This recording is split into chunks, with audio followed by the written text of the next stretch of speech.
Hello, everyone, and welcome to the Human SOS Show. We're glad to be back after being off last week and look forward to our time today and look forward to hearing from each of you as you join us. Please identify where you're joining from. And as always, we want to hear from you, your questions, your comments as we go along, because you're the important part of what we do.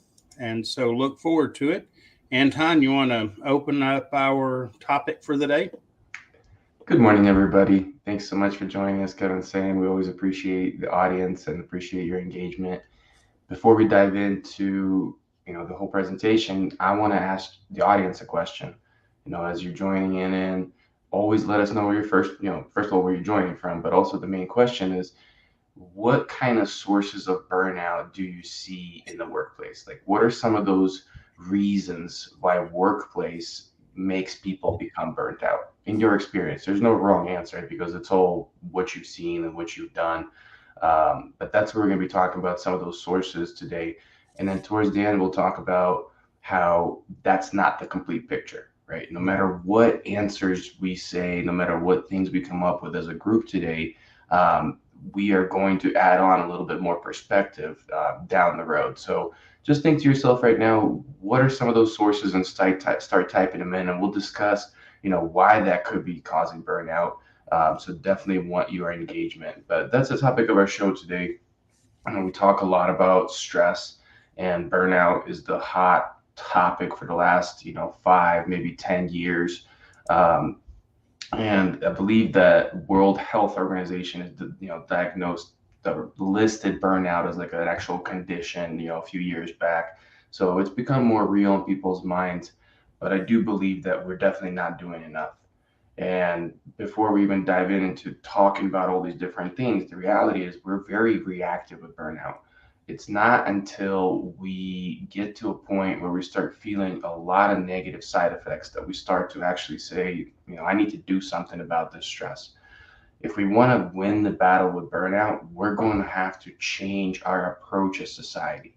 We need to start approaching burnout from a preventative standpoint. Mm. It's building resilience early on. It's building recovery and early on, because think of it like a scale, and once that scale really tips towards burnout, it's much easier to become burnt out once you've been burnt out, meaning that even if you recover, even if you took 2 years off work and you went and you took a vacation and you lived, on the beach somewhere with the blue water and sand with no stress, you're going to get, next time you experience stress, it's going to be much easier for you to get burnt out. So the whole point is, let's not get there as society. Let's not get there as people. So go ahead and type in your responses of where do you think workplace causes people to become burnt out? What are some of those reasons?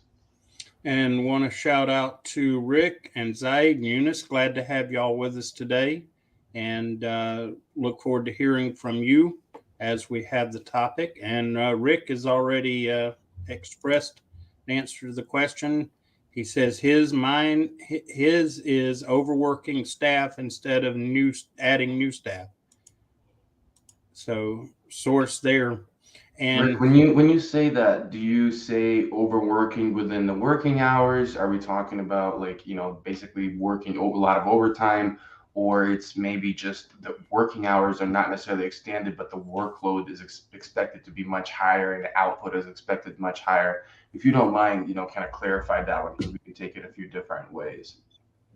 And Anton, it might be worth maybe mentioning or giving a high level of what is burnout. It's an often used term, but I'm not sure that we always understand what in the world it is. Thoughts on that?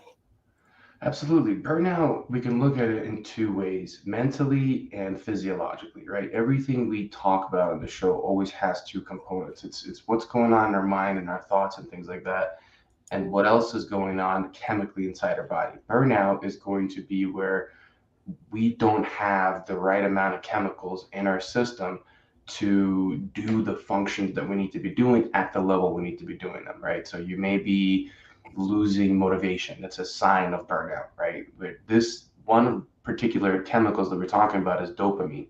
And we've become burnt out, our dopamine baseline, which is like the average level of dopamine that we have in our body throughout the day, lowers, right? So we still experience dopamine spikes, but think about these spikes and drops up and down. They're basically at a lower frequency, or they're lower, level, where the average line is much lower.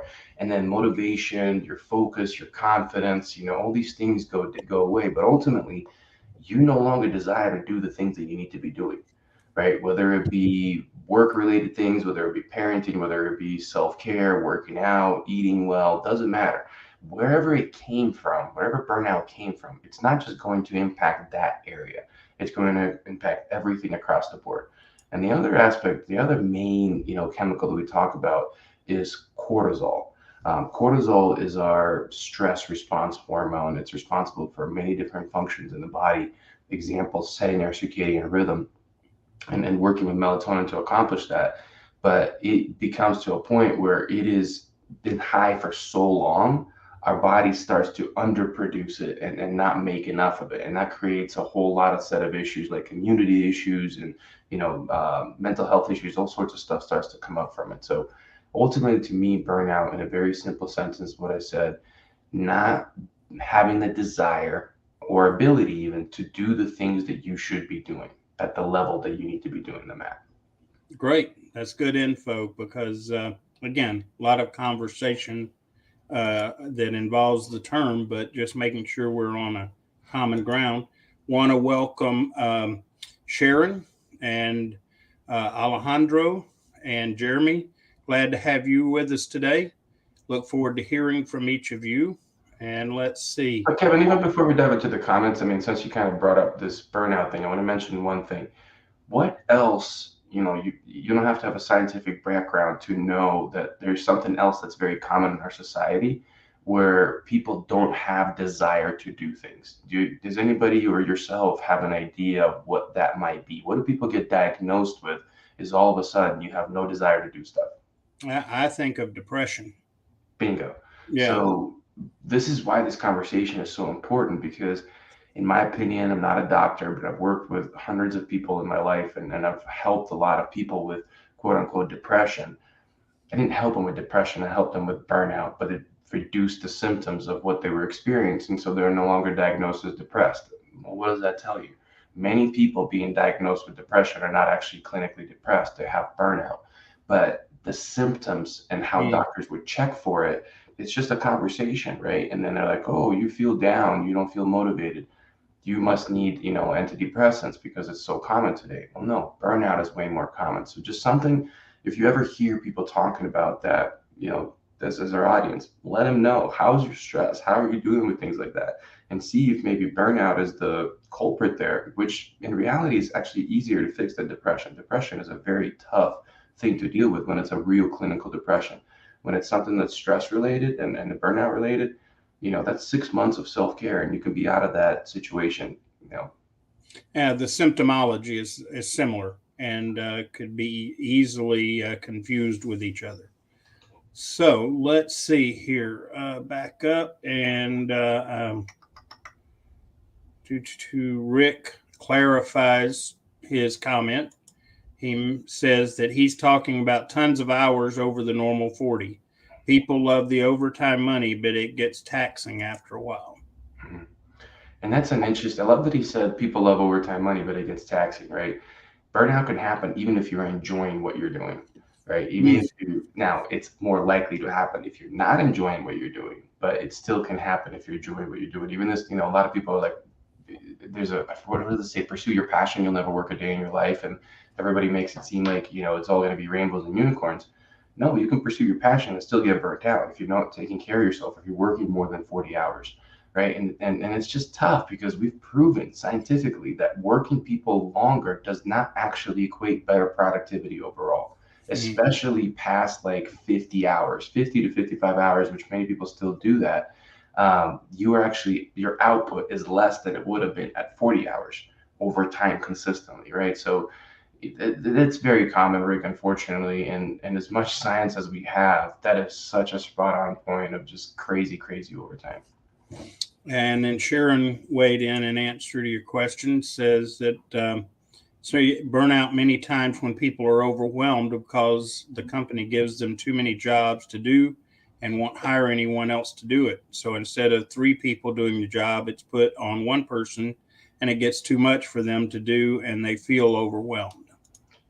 Perfect. And that's kind of what I was saying with Rick. I'm like, which one did you mean? Because those can happen. Somebody may even work the normal shift, normal 40 hours because the company's watching that I want to pay overtime, but they're still asking within those 40 hours, 120 hours worth of production output and things like that because they just expect people to do more. So whether it be long hours or within the 40 hours, extreme amount of work, and just extreme amount of thinking, even, like, right, sometimes we don't think about like the amount of thinking that we do per hour, right? Look at it as that metric. If that number is very high and we're never present, we're never just taking a breath and relaxing, the body doesn't know the difference between that and running from a lion, right? It's a very scary analogy, but it's the reality. It's an analogy I've used for a long time.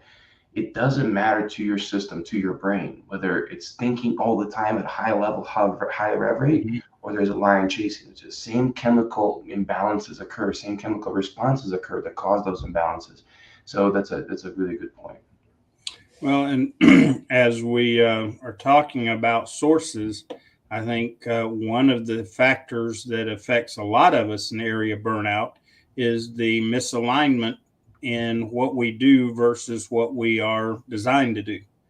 If we're in a job where we are operating all the time in our weaknesses, and we're always in a deficit in trying to function in our job, then I believe we're going to be much more likely to burn out because again, we're operating from our weakest position or some of our weakest positions in the process.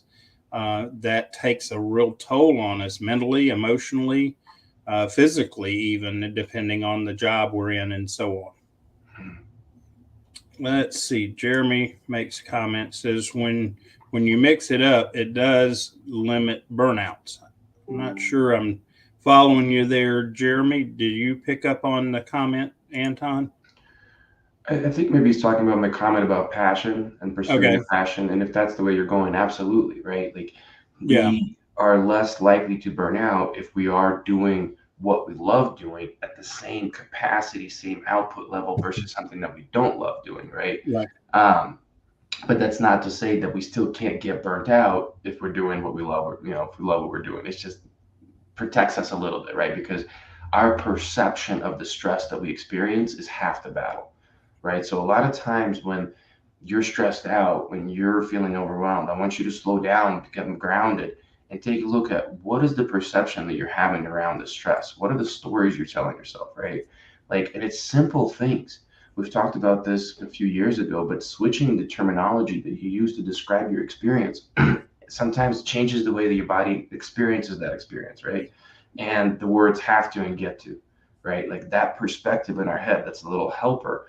When you're sitting there and you're going, oh my God, I can't believe I have to do this for work or for whatever it may be, that's heavier than having to do the same thing and going, I get to do this. And then thinking about being grateful that you have a job, Mm. being grateful that, you have kids that are stressing you out and all this kind of stuff. So simple shifts like that can take you a long way.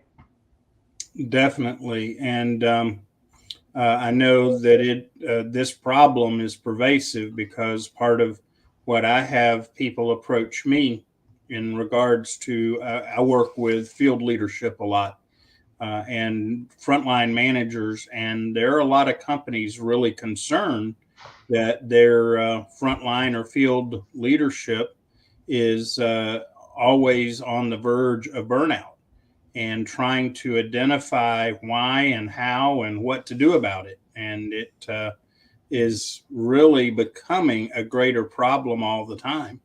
And I know one of the factors is the inability of the person to properly prioritize and take on the tasks that they've been given and be able to prioritize them. And key point as a leader is delegating, because one of the ways we get overworked as a leader is our failure to delegate tasks to other people. And that can be a real factor in it. And if we're not effective in doing that delegating, then we're going to push ourselves towards getting burnout. So coming back to, like, you asked what is burnout, and I want to come back to the analogy me and Kevin talk about all the time. This, honestly, I think if this show just teaches this analogy and the macro understanding of how our system works with stress, I feel like we've done our job. And I mean, like, Mm. teach it at scale. Because what it'll do is it'll show people that it's not just about reducing stress, it's reducing what you can. It's not just about recovery, it's doing what you can, but it's also a combination of recovery, reduction, and the environment, Mm. and ultimately our resilience that helps us to navigate stressful times and not become burned out. But the analogy I'm talking about, many of you have heard this, and I'm going to repeat it. So hopefully you're retelling it to other people. Your body has a capacity for stress, right? And think of that capacity as a bucket. It can Mhm. hold X amount of liters of water. Water represents the actual stress itself. Your capacity is your also resilience, right? We can look at it that way. If I work and build my resilience, I can extend my capacity. If I've been burnt out in the past, or I've been under a lot of stress and haven't taken care of myself, my resilience has shrunk. So that bucket has shrunk. My capacity to hold the stress in without it overflowing and become a problem has reduced. So when the bucket has some water in it, we're fine. Like, the reality is, Kevin talks about us all the time. We don't want to live a life with no stress. Trust me, you don't. It's not a good way to live. You want ups and downs, right? You want a spike in stress, performance goes up, execution goes up, and then a drop in stress for recovery to come back to baseline. So think about it this way, right? We have a spike in stress, something around our work or whatever our life has added a lot of water into that bucket. Then we go and we recover, whether it be the next day, the weekend, whatever it may be. So we dump some of that water out till we got to kind of very low amount. So now we can take on more stress without it overflowing. The problem is that most people don't empty out the water. They just Mm. keep taking it on, taking it on, taking it on. And the crazy part, and this is the thing that I really think folks need to pay attention to. It doesn't mean the water's flowing in at a rapid pace. It could be a slow drip, Mhm. right? Just a slow drip of stress, nothing major, nothing crazy, something as a medical condition, right? Mhm. That's something that people don't think about as a source of burnout, but it absolutely is. Something like, your digestive issues, right? Somebody may be having IBS, or they're dealing with some sort of other gut issues, heartburn, but it's chronic, it's every day, it's happening all the time. So it's not a massive event, but they're not doing anything to combat it, not the disease, but not the illness, but actually reducing the stress on the body. And over time, even from a slow drip, you overflow. When you overflow, that's when we're having burnout, right? And the reality is, burnout just shrinks that bucket to a tiny thing where the littlest amount of stress gets you overflowing every single day. So hopefully that analogy kind of helps you to think about, okay, I can reduce the water coming in. Can't always do that because sometimes there's uncontrollables like job and things like that. I can increase how much I take the water out and use different methods for it.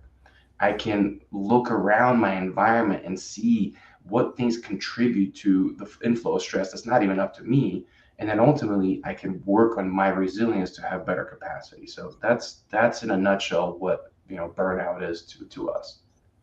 Yeah, and it's interesting. You mentioned that once you've burned out, you have a greater propensity to burn out again. And just so people understand, that is true of many physiologic issues that we face. I know that one of the ones we deal with and harp on in the military is heat and cold injury. And if you ever experience heat or cold injury, your likelihood of experiencing, or your tolerance for resisting those injuries goes down. And so it is not an uncommon thing to recognize that that happens, including with the burnout and the physiological issues that are involved. Rick makes a comment, says burnout at work filters over into our personal lives. Got to keep it balanced. Um, in fact, I mean, it goes both ways. One of the things that we have to realize is that we, at one time, for my generation, we tried to isolate the two and thought we were capable of operating in two different worlds, and it didn't work then, and it definitely doesn't work now. So definitely have to consider the implications of the burnout and how it affects us overall. And it goes right in hand with his great comment. Sometimes as you at home come to work causing burnout, right? It's both ways. If Right. I'm stressed at home, my stressed self is coming to work and bringing that stress to others. And there's intention behind so many different things we've talked about on the show. You see down there, it's scrolling across. It's all about the organizational ecosystem, right? Think about it's a dome that keeps everything in our organization as like an ecosystem, and we can bring outside things in.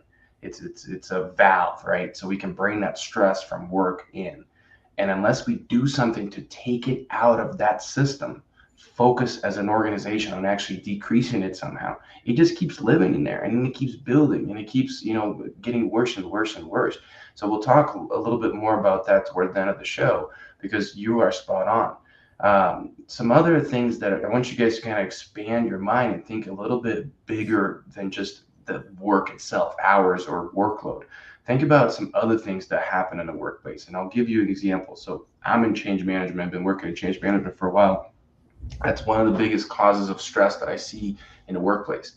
Our body is not designed for rapid change. It is not. We coast on autopilot for 95% of the things that we do in everyday life.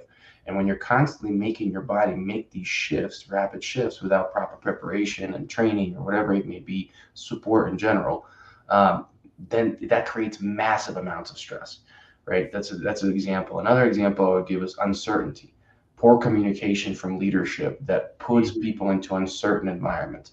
Whether you have uncertainty in everyday life, whether you have uncertainty at work, that creates stress. But these kind of things are not often talked about when it comes down to burnout, right? Sometimes I can't control work hours as easily as I can control communication or proper change management practices, right? So we as a society have to expand and start thinking about, all right, what stressors can we do and mitigate right away, and what stressors do we need more of a strategic plan to fix, right? If we have three people or one person doing three people's job, well, that's probably going to take hiring and training and development to bring our staff up time. But if we can find ways to communicate what's coming up for them, to prep them in ways for their work as much as we can, mitigate change issues and things like that, we're at least helping them a little bit, and we can do that right away. Let's see here. Sharon makes a comment. Anton, that's what I'm going through now. You said it better than I could have. I'm assuming it might be the health thing that I mentioned or something of that nature, or dealing with stress at home potentially. Not sure, because the problem with the feed is that we have probably like 2-3 minute delay from the Yes, recording to when it posts. So it's right. hard to like, okay, which part. And I talk a million hours per hour, so I've said like seven things. Um, well, and again, the ecosystem that we deal with is important. And sometimes a way to deal with things is just awareness, because we look around, we see things going on, and when we're unaware of why, that causes a bit of mystery, if you will, and that uneasiness from that creates its own aspects of stress. And so, awareness, I know one of the areas of stress in the workplace is when you have coworkers that don't get along, and that tension going on constantly. But what it has been demonstrated is when you assess your colleagues, the people that are having struggles or friction, you assess them and you begin to deal with the more of the root and identify that certain people are a certain way, and that the awareness that they're that way and that their behaviors are not in order to annoy other people. It's because the way they are, and just that simple awareness sometimes will diffuse that situation and cut the stress levels down. So even just a good awareness of what we're dealing with makes a difference. Even and to and to this point, Zaid's comment, uncertainty causes rumors to go around, and those rumors can even are even worse than the uncertainty itself. Again, not not having good accurate information or good accurate picture can be a real factor. Your thoughts, Anton?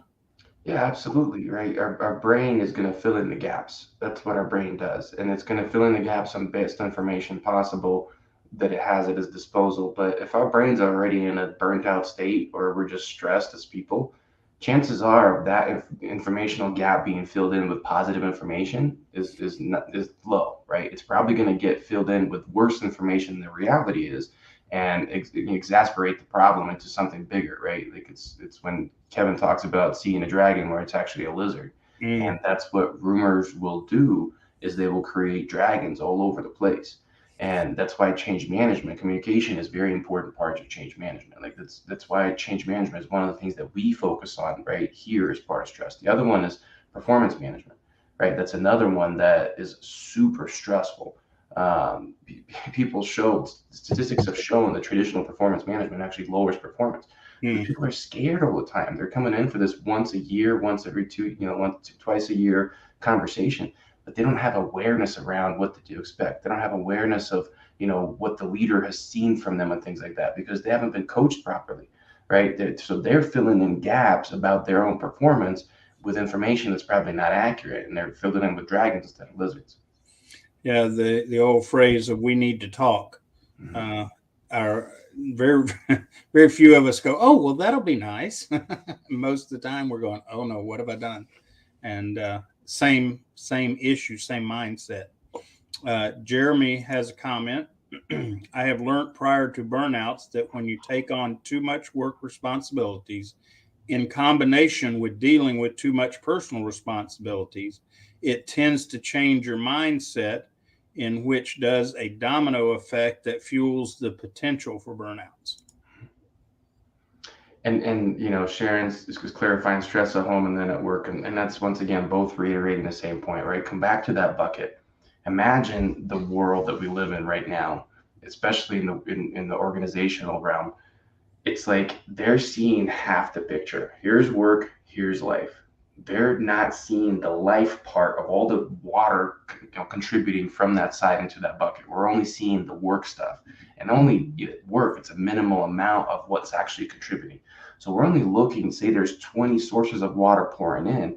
We're only looking at 10 of them at best, maybe even five, and we're trying to solve all these issues for people without actually looking at the bigger picture. You can create a work environment. Here's the reality, guys. You can have a good work environment. You can have everything going well, organizations going well, but at home, life is crazy. Mm-hmm. That person can still get burnt out. And that's the whole Mm-hmm. what we're talking about. And I was going to talk about in the back half of this episode is that it's not just about both of them. It's not just about one of them. It's about, it doesn't matter where it's coming from. We have to identify for the person, where is the water coming from? Where is the most highest source of inflow? Which ones of those are controllable? And let's create a plan with a 10% approach, which you guys have all heard us talk about, that mitigates that issue over time, right? And then people start getting better. But here's the thing that people don't talk about. Where's my burnout machine? Burnout machine number one, right? I'm Mm-hmm. showing you guys my phone. Um, you're all addicted. That's the reality. I'm addicted. You all are addicted to this thing. And if you haven't admitted to yourself that you're addicted to it, it just means that the problem is a little bit bigger and it's going to take a little more time to correct it.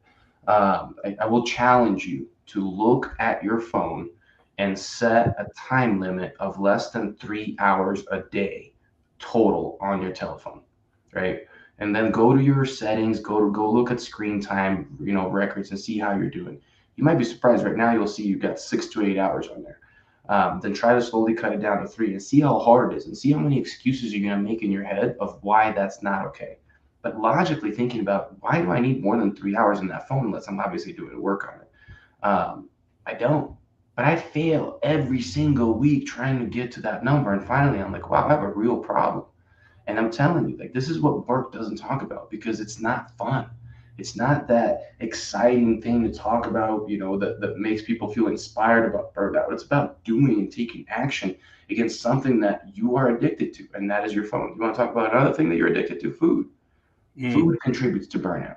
If your body's blood sugar is always up and down, up and down, up and down, that's creating a lot of toxic chemicals in your system, byproducts of that processed sugar that is your body's having to get rid of, having to fight, having to do things that it's not meant to do all the time. And that's creating stress on your system, right? Go try to eat sugar free for 30 days. Give up caffeine. That's another big source, right? Let's get real, people. That all contributes to burnout. We are going to solve this as society. We can't work. I'm only going to look here. Sorry, that was a little bit of a rant, but that's the reality. That's how passionate I am about this because we're not doing it as society, and we keep getting worse and worse and worse. And I see this year in and year out, and our dependency on things is getting worse and worse and worse.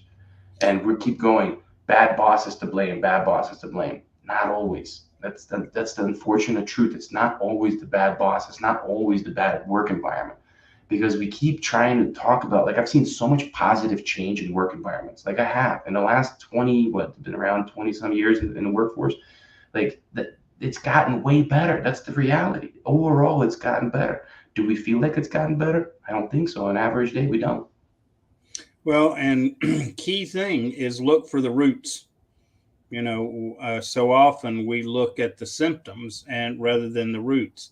And the phone, electronics, technology is a tool, and in and of itself, it doesn't have an inherent issue. It's the fact that when we're on our electronic devices, the information overload, the constant barrage of data coming at us. And our brains are very capable. They're very amazing, but they are designed to function within certain parameters. And it varies a little bit between each person. But at the end of the day, we aren't designed to be flooded with constant information, or better back up, constant data, because in my mind, there's a difference between information. I think of information as something that we can learn from and benefit from, whereas data is just stuff coming at us, news and problems and whatever. And so as we look at these different areas, be sure to find the root of that area and dig down, because you've got to deal with the roots. Symptoms, medicine still tries to deal with symptoms to fix things, and it doesn't work. It doesn't work at all. And so be sure to be open to finding where the roots are, that you are the sources of your burnout or inputs. Let's see, Zaid makes a comment. That's old style of leadership of work is only about work, and I don't care about outside the walls of the workplace. Indeed, that was the norm of my generation and the following generation after me, to a point. And again, it worked a little better than it does now for a number of reasons, culturally and environmentally. But even then, it didn't work well, because if we looked at examples of leadership during that era or generation, we rarely looked at a boss as that person. We would look at sports figures or whomever, church figures, and so Even then, that didn't work well then, and it's working less well currently. Yeah, and that's what a good leader should do, right? It's not about just like bringing me and Kevin in and having everybody figure all their problems out. It's teaching leaders how to sit down and have coaching conversations to identify Mm. the complete picture of all the different inflows into that person's bucket. And then being able to coach them through identifying which ones are controllable, which ones do we need to get rid of. And think about it, right? Like, if this thing, when was the last time a leader talked about phone use with their employees? Now, I'm not talking about at work. I'm just talking about total screen time. I've never heard of it, and I've been in this world, talking about this stuff for a long time. We need to educate people and create this complete picture of what it is for leaders. And leaders need to realize, if I want the best for my employee, not just output, I just need to do this, because it's almost like, you know, think about great leaders back in the day and still today, right? We learned that I need to start teaching people financial acumen, right? I need to start helping people manage their, finances better. I need to start doing career planning for them. Um, Succession, not just succession planning. I'm talking about career planning, long term, even outside the company. Those are great leaders. But now we need to start helping people how to manage their mental and physical health, because that's one of the biggest roadblocks towards human performance right now, which is ultimately causing business performance to go down. And we're trying to find minute ways to improve performance in organizations, but we're leaving this human brain as one of the biggest contributor to lack of performance behind, and we're not addressing it as leadership. So Zaid, you're spot on. We have to use modern leadership and look at people as complete human beings, not just worker bees, and help them as a complete human being. Yep. Well, and when we are doing our checkbox thing with our people, it's a grave error because our people do not fit in those checkboxes. We try, and and part of the problem is checkboxing is generally one size fits all, which we know people aren't one size fits all, not especially in terms of where they are in their growth cycle and their experience and so on. And so we definitely need to take a different approach. And I'm going to probably stir something up a little bit here with my next comment. But the pattern of a true leader and the way that you can be most impactful as a true leader is to approach your relationship with those that you're leading as the responsibility for, and I'm going to use an old fashioned term, and that is to disciple people. And that is truly the process that is most effective for a leader in being able to work with their team to help that person, those people, come along in a way that is best. And it includes, when you think in terms of discipleship, it doesn't just include the work moments, it doesn't include just performance. It is a total approach to bringing someone along. And the level of responsibility as a leader is different when we think in terms of, okay, my role here is to disciple this person.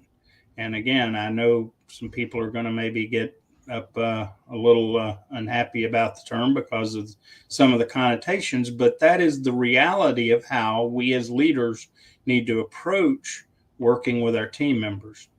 Welcome, Professor Jagdish. Always good to hear from you. Let's see here.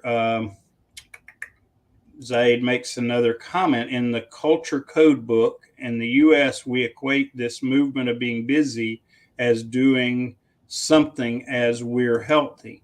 Yeah, busyness is, and then I would even say that that is a manager's view of things. If people are busy, they're being productive.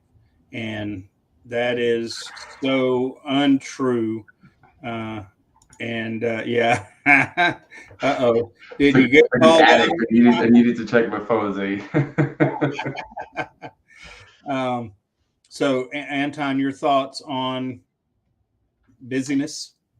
It's the reality is we still feel that way in the corporate world, and it's unfortunate. We talk that we don't. Leadership books and leadership training teaches people look at people's output, not people's input. But look at all the people coming back to the office. I'm not necessarily against people coming back to the office. I think there is a need of an advocate for what do we call it? Kevin and I call it strategic flexibility, right? Right. And that's what it's ultimately about. It's not about being busy. It's about, am I delivering the output you need me to deliver it when you need me to deliver it? Outside of that, let me do it how I need to do it in the hours I need to do it, from location I need to do it. Trust me, if I need to be here for meetings a couple days a week, I'm here. But at the same time, even if I'm here for the day, I need to be able to get out and take care of my kids, take them to the doctor's appointment, do all those things. But it's wrong for people to expect that I should have absolute freedom at the cost of a company. Like that's a whole other conversation. But yeah, that's the reality. We want to see people being busy. We don't care about the output. We just want to see. I can control your input. I can control seeing what's there. That just means you're a bad leader. You can Mhm. control output, but it takes strategy and coaching and development and all those things to have that controlled output. So strategic flexibility is one of the answers for the problem that we have there. Another comment from Zaid is, believe it or not, I asked the supervisor about this issue regarding the coaching thing and going beyond the work parameters, and his answer was, I have so many people under me, I don't care about all that. I care to finish what I have to do. This survival mentality is bad when it comes from a leader. The other supervisor said, all of you are changeable. Just go do your job and don't talk much. Yeah, the recognizing or lack of recognizing the value of the person, not just a the body, is so to speak, is an unfortunate outcome. And it's tough because like I personally believe all people inherently are good, right? I think that things happen that cause people to act this way and become bad, and the reality is there's probably a senior leader that's making these people be this way. They're uninspired as leaders. They just focus on production. They don't focus on people development. Their quotas maybe, their pay may only be tied into the output of production, not team turnover, not productivity, not, team member NPS, you name all those kind of important things. They're just focusing on output, and they're constantly being driven into the ground to produce with their teams. So like, I hate to say it, but it could be not their fault. Now, but it could be for whatever reasons, but chances are it goes up the chain. The problem starts somewhere high and it trickles down, and it's like poison. It just poisons everybody down below. The other aspect is they just could be overwhelmed. Their expectation from them to produce for their team is just way too high. And the leaders are constantly got, their hand on their pulse and their hand on their neck and driving them into the ground. So they're burnt out and they don't have the capacity to care. Because one of the things like empathy, burnt out people don't really have a lot of empathy because you don't have the capacity to feel that much anymore. You're just truly numb. Like it's kind of like depression. Think of it that way. You're numb and now you just don't care. You're trying to get through the day. These leaders are trying to get through the day, do the bare minimum to get through their job and move on to the next day and collect their paycheck. And it's probably a cultural company wide problem. Yes, and it may be that the first step in making the change necessary is to deal with some of the burnout initially to get people to a point where they can function more in the way they should, including the leaders. If you've got a leader that's on the verge of burnout or operating burned out, they're not going to be an effective leader, because to be an effective leader, you have to be in a place physically, mentally, emotionally, and spiritually that you have all you're as healthy as possible. Because what happens is if you're not, you can't lead yourself, much less other people.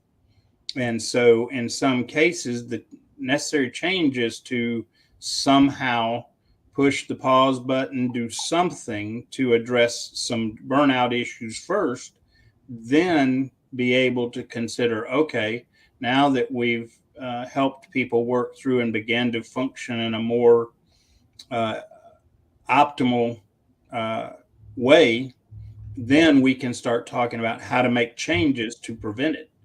And so, again, part of what may be needed, and this is where Anton and I can come in for an organization, is we can help you sort that out. And if the leader and the people on under them are in a burnout state, they're in no condition to be able to accurately assess things. That's when you need someone with outside eyes coming in and help to assess and get a real picture of what's going on. And so if there are people that are on the verge or burned out and they think they're going to readily assess the situation well by themselves, that's probably part of the going to contribute to the problem. Burnout is a snowball effect, right? We start to burn out in little bits, and then some problems start to happen, and they just get bigger and bigger and bigger. But correcting burnout is also a snowball effect. When you start to identify small things and you improve them, and the person starts to feel better, they start to actually see symptoms, true, not just symptoms, but true root causes of that, and they start to do more and more and more to correct it, and it becomes the same thing. A lot of things start to correct that are not even necessarily being focused on. They're just being pulled into the snowball and positively improving. I think, Kevin, maybe that's what we'll do next episode is we'll talk about how to mitigate some of these things, right? Today we really talked about sources and created awareness. And next episode, we'll focus on educating on what you can do, whether it be at work, whether it be in personal life, and how to correct some of these things. That sounds good. Jeremy makes a comment. Says our brain is a supercomputer, and just like a computer's hard drive, when too much information is accumulated in a short period of time in the hard drive, it will fry the hard drive. This is why we're not given all the knowledge when we are born. Too much information and repetitive work can fry our body and mind hard drive just as much as too much repetitive action can do the same. And that the analogy works because if we continue to do same physical activity over and over again, that's where we get repetitive stress injuries. And same with the rest of us, if you will. Let's see. Professor Jagdish makes a comment. A person comes to office complete with 3 H's: the head, the hands, and the heart. We cannot just try to tap his head or hands only and ignore the heart. Indeed, it's a nice, succinct way to put it. Let's see here. And by the way, we really enjoy watching y'all's banter between yourselves, because that is part of how we grow together, is to not just us leading the conversation, but to facilitate your conversation as well. So that's great. And that's why I'm sorting through, because some of this is between each of you. So Rick makes a comment: leadership burnout can kill an operation. It filters down for sure. Been there, done that. Go ahead. Nothing worse than a burnt out CEO, and that's, I've seen it. I've worked with them. And it's crazy. Like when you start to correct their burnout, how so many things that they never imagined impacted by it start to get better, right? Like you can't care when you have no capacity left to care.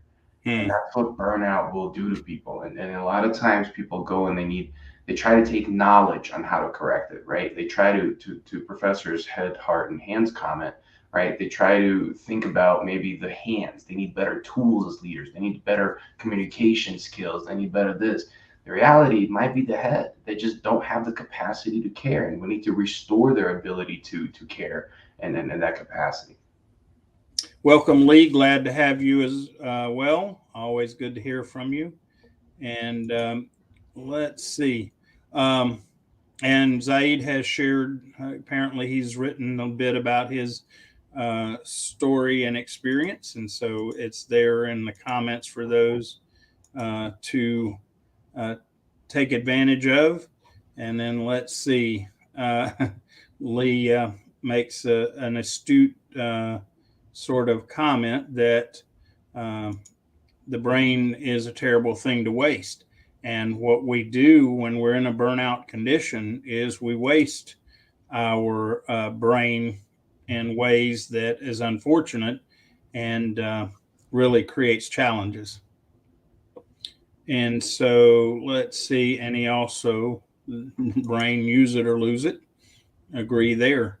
Um, but the whole issue of burnout is something that, as we've seen, we're just getting good into awareness about it, and dealing with it is another challenge completely. And But the problem is so many people aren't aware.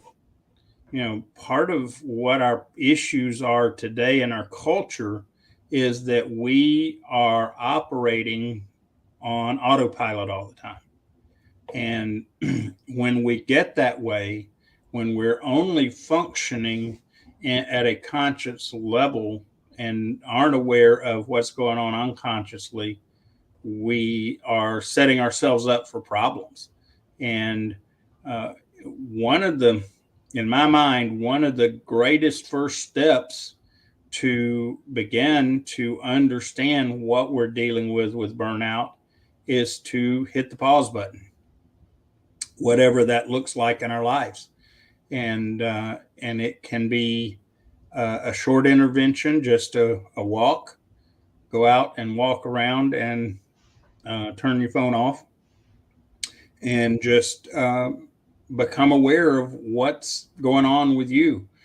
In extreme cases, it means disconnecting in a big way. People sometimes experience uh, this problem of burnout, and they have to be, even in extreme cases, hospitalized, because that is a way to hit the pause button, to disconnect from all the stuff and take that off our shoulders. Because if we don't stop and aren't aware, we really are challenged in what we're going to see.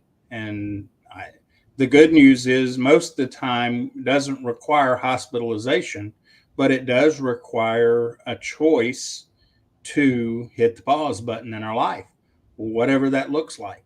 And it varies by person, but generally it means on some level stopping the busyness, as we talked about earlier. Anton, thoughts there? No, absolutely. Folks, I want to leave you with this, right? Kevin mentioned the words awareness. If you want to help somebody or yourself to overcome burnout, prevent burnout, whatever place you're in, step one is understanding what are the sources, right? Mm. What's happening, what is going on, not just looking at work, looking at the full picture as we talked about. There's lots of stuff that's coming from work. But as our society has matured, there's quite a few things that are outside of work that are causing more burnout. And I would argue sometimes, not in your case, Ed, because I think from your workplace is a rough one, but in many of our situations, it's not the work that's the worst thing. It may be our nutrition, it may be our phone use, it may be our social media use, maybe whatever. But first is becoming aware of the full picture, then identifying why must I change, right? Really, that a piece is so important.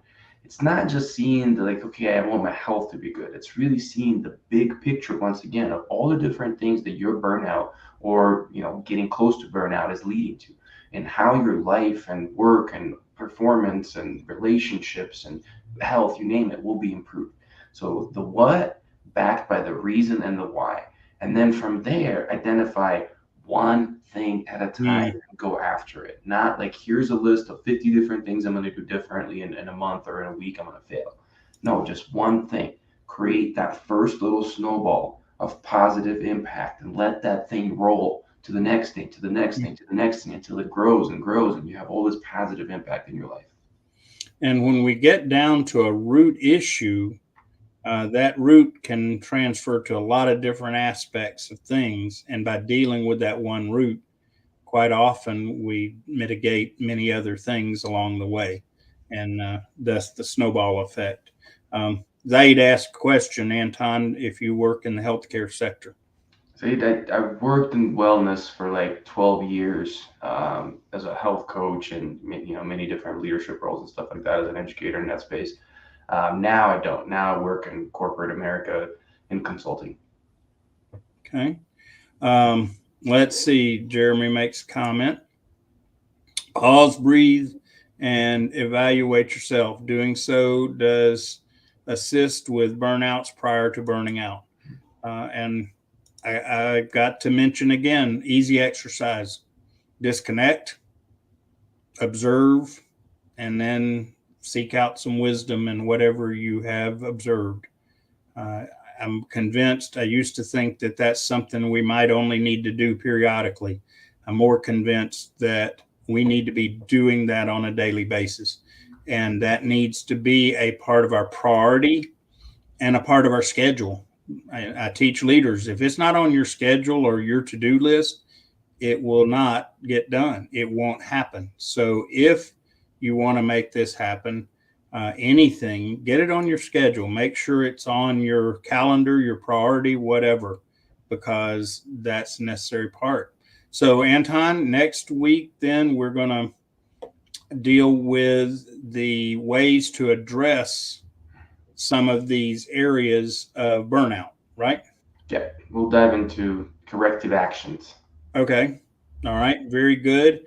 And thank you, everyone, for being here today. And we appreciate the inputs from everyone and look forward to seeing you next week. And we'll talk about how to begin to mitigate, not burnout, mitigate the issues that cause burnout. Burnout's a symptom, burnout's not the cause. And we will work on ways to identify and address some of those issues. So thank you, everyone. Appreciate you being here and hope next week you'll be back and maybe bring a friend or two along so that we can grow this conversation, because at the end of the day, we're about the human SOS movement and getting started with the idea of bringing change, real change for sustainability as humans in our lives. So thanks, everyone. God bless. Have a great week, and we will see you back next week.